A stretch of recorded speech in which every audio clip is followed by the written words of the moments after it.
I encourage you to examine the graph behind me. What do you notice about the usage of public programs among Minnesota's Somali immigrant population?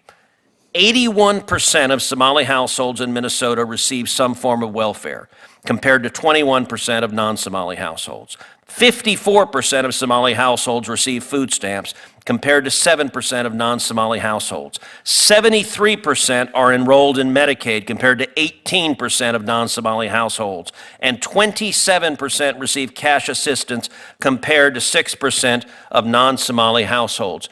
My question to the panel, and this is my final question, is importing vast numbers of people from an impoverished nation, putting the majority of them on public welfare for years and decades at a time, and then turning a blind eye while they steal billions of dollars from the taxpayers. Is this helping America or hurting America? The Somali presence in the United States is helping America. That graph for the Minnesota taxpayers who had $9 billion stolen from them, sir, the Minnesota taxpayers who had $9 billion stolen from them, it has not helped them, and the American taxpayers who are supporting a dependent population who are here for one reason, and that is to vote Democrat and give money to elect Democrats. And if it robs the American taxpayers and endangers our security for our Democrat colleagues, that is a perfectly acceptable trade-off. Speaking loudly does not make it true. Your time has expired. It just doesn't. Your time has expired, Mr. Schwartz. Do you agree that any Democrat politician, or let me be clear, any Republican politician that had knowledge of the fraud and was complicit should be prosecuted? I'm not sure what they're being prosecuted for, but also in my testimony, I described also outside of Minnesota the manifold ways that this administration is enabling fraud. Look, I understand. The reason, hold on. The standard is that you want to prosecute. Sir, I'm going to ask a question, and then you can answer it. Yes, sir. Your organization describes itself as a pro-democracy organization. I'm going to try to find out if you actually are pro-democracy or if you're simply pro-Democrat and are a partisan. We've seen the Democrats who want to change the topic. So I get you want to testify how much you hate Donald Trump. But I'm quite certain Donald Trump was not running a fraudulent daycare center or a fraudulent autism center in Minnesota. So all of the talking points about how you dislike Trump, set them aside. We will see the Democrats on this committee go down those talking points. Do you believe elected politicians in Minnesota who were aware of this fraud and were complicit in it should be prosecuted? Should there be accountability? There absolutely should be accountability. It is not normal to prosecute government officials for not prosecuting fraud. That is not a standard I'm aware of that you've advocated or that anyone else has advocated in the Senate. So do you think it's perfectly okay? I did not say if let's say Governor Walz or Attorney General Ellison knew about the fraud, benefited from the fraud in terms of bundling votes, benefited from the frauds in terms of collecting campaign finance violations, and deliberately looked the other way? You think that's not criminal conduct? In that hypothetical, it is not okay. 100% not okay. But also, if you'll permit me, that hypothetical is in fact happening throughout. Okay, yes, I get it. You dislike Trump. I understand you dislike Trump, sir. It is whether I have a standard of accountability. So let me ask, sir, please do not interrupt me. Please do not. I'm being clear. Please do not interrupt me. Please do not interrupt me. Sir. You may answer questions after I ask them.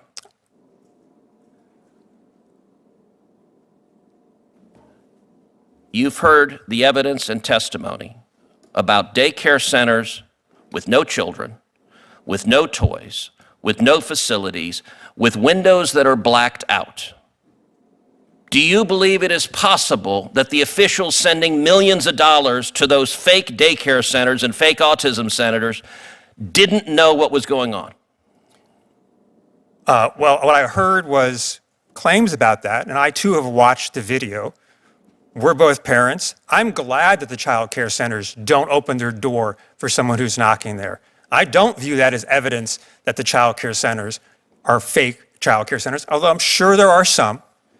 My understanding is that state investigators have gone to do their duty at those exact same child centers and have found that most of them actually are operating correctly. Well, I will say it is disappointing that you had a chance leading a nonprofit that is supposedly pro-democracy, to take a principled stand.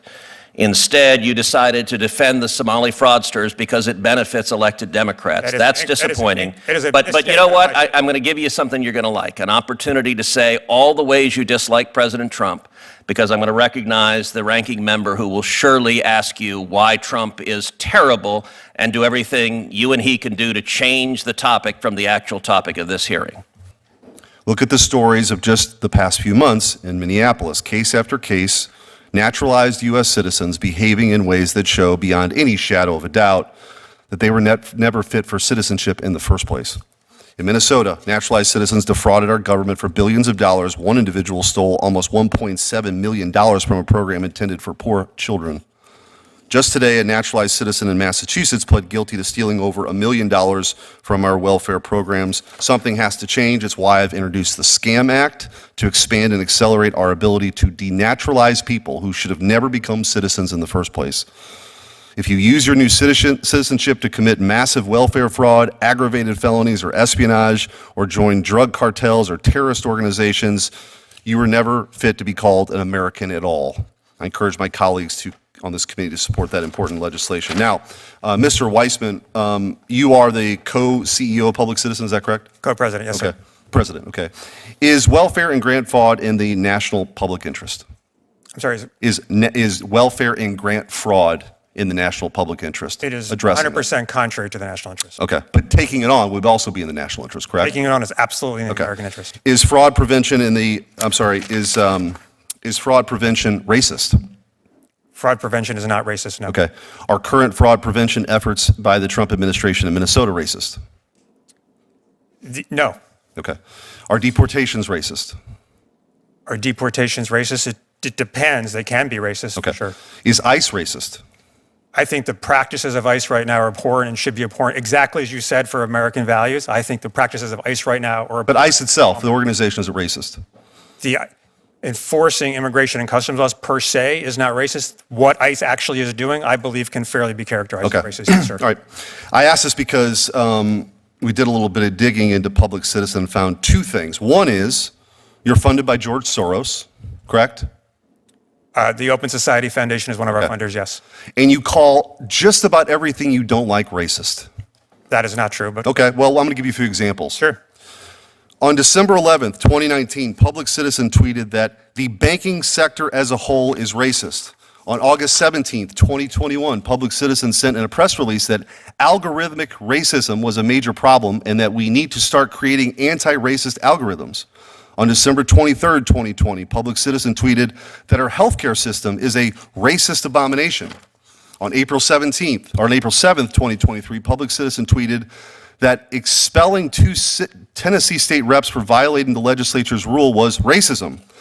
On April 15th, 2021, Public Citizen tweeted that law enforcement in this country has been overrun by racism. On June 25th, 2020, Public Citizen tweeted, "Racism is the reason D.C. is not a state." On January 15th, 2019, Public Citizen tweeted that asking about citizenship status on the census was racist. On August 24th, 2020, Public Citizen tweeted, "Defund our racist, hyper-militarized, murderous American police force." On July 10th, 2020, Public Citizen tweeted that law and order is a racist dog whistle. Do you stand by these statements? Well, I appreciate the depths of which you've gone of research. In the context of all those statements, yes, sir. So all of those things are racist. If you want to go through them, we can talk. So about them, here's, for sure. I'm really glad, hold on. I'm glad for this moment of clarity because a lot of witnesses would try to sidestep that. That's correct. But what you have shown in the questioning we've seen before, in just these examples, the public interest isn't your interest at all. It is not your interest at all. You use racism as an attempt to intimidate people to get your way. And it's not 2020 anymore. The American people are over it. So what you're going to find is we're going to prosecute, and it has nothing to do with race. We're going to prosecute because fraud was committed on a level that is so offensive to this country, your words that don't mean anything aren't going to stop what's coming. And I want you to take that back to George Soros and all these ridiculous funders you have to try to muddle the issue. Because justice is coming. And by the way, if I have it my way, we will denaturalize all these fraudsters and send them home. Mr. Chairman, I'm out of time.